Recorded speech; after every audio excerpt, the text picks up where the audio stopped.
Her fırsatta muhalefete bizimle rekabeti, iftira ve yalan siyaseti değil, eser ve hizmet siyaseti üzerinden yapmaları çağrısında bulunuyoruz. Ama maalesef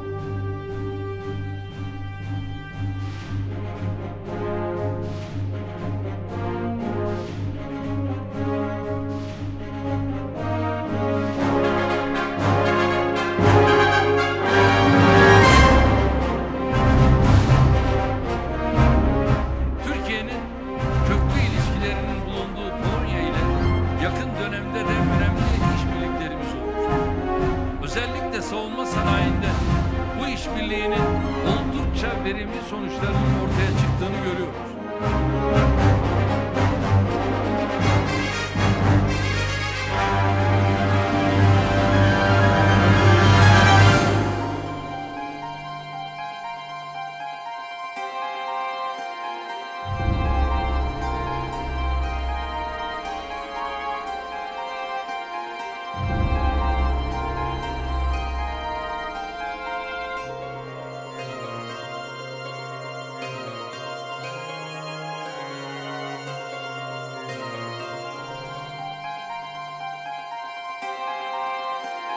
Amacımız tamamen yapay zeka bilgisayarları ile kontrol edilen insansız savaş uçağına ilk kavuşan ülkelerden biri olmaktır.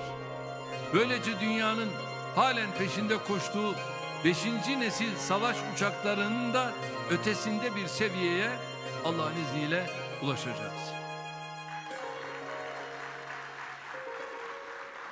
Bu doğrultuda geliştirmeye başladığımız